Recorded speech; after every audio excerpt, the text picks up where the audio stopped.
Hello again, welcome to this. This is going to be a very brief video. I'm going to talk about a Thames and Malick VR experience called Together, which is just going up online on YouTube. You can watch it on YouTube right now. You can watch a 2D version, which is a flat, like, it's just you watching your TV.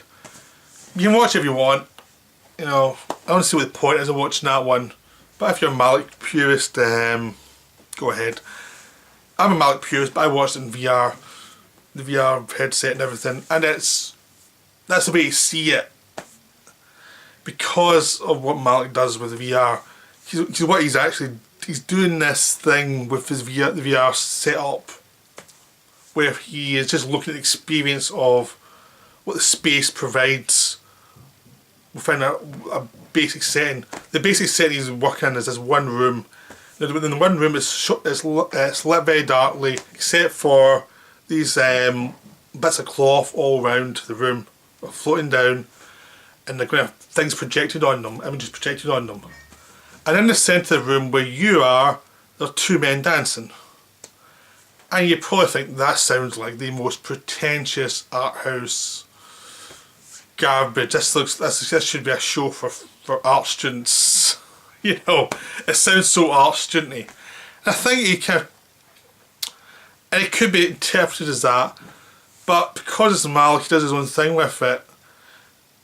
Because when you're watching it, because the thing about VR is, you're not distance from the object you're shooting.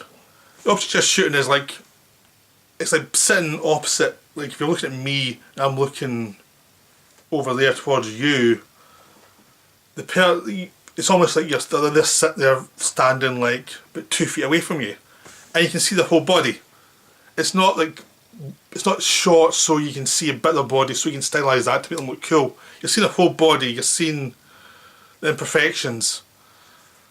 So it's not like the film thing where they're editing around people's flaws. It's like you're seeing everything, you're seeing the person.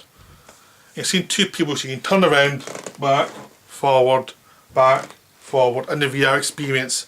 So you're not seeing one angle, you're choosing your own angle, you're choosing what you're looking at, you're choosing what your interest is.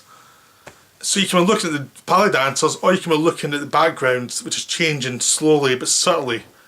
Because Malick does not throw the backgrounds as like Oliver Stone, like where you have to see everything, and you're like, you know, he's subtle. The background changes subtly. You're seeing these people dancing in front of you, and you're moving around you're looking back and forward.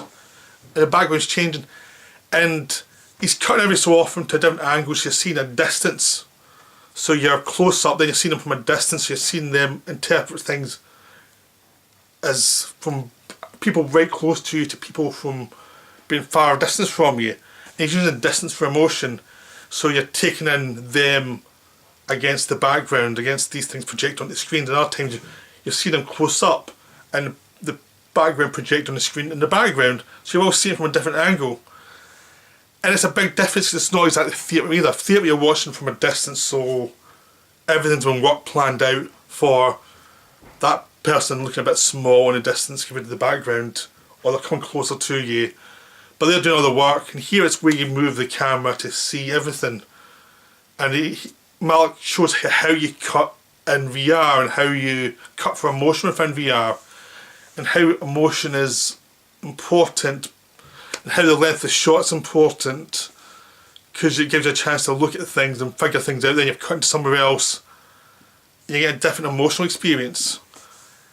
And the whole thing is about how you find yourself in an environment, and it's about letting go of your preconceived, like, intellectual view of what you're watching and what you're seeing with these ballet dancers. Because I'm not a ballet fan, so you're looking at it going, wow, what's a ballet, what's the big deal?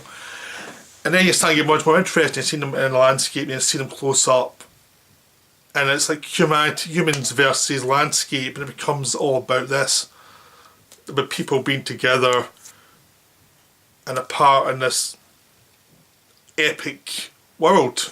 And that's all it is. It's a very simple 5-minute film, but it's the way it's done that tells you a lot. It's like a poem. It's not really literal. Like, there's no plot, there's no nothing. It's just about the experience. A lot of people hate it. It's not that many views on the YouTube channel I saw it on. I'm sure people don't know it's out. So I'm bringing this up saying if you've got VR, try and watch it. It's terrific. It's really well done. And again, it's one of those things that's like, yeah, this is what VR can be. I think VR is going to go towards filmmaking more than video games. Video games, VR is, you can see all the joins of all the graphics. Everything looks too cartoony. It's still not 3D enough. There's not enough movement. You're still locked in. Which is good for filmmaking, because in filmmaking you're still a locked in experience. But it's filmmaking, but it's not, because you are within the landscape. You are under the guard of, under the direction of the director to a degree. So it's filmmaking, but not. So whatever it's going to be, I think it's going to go in this direction of, you know, filmmakers working with it more than video games at the moment. It seems like the things I find more interesting in VR are stuff like going on a VR thing where someone's paragliding through buildings, people who are just moving through landscapes.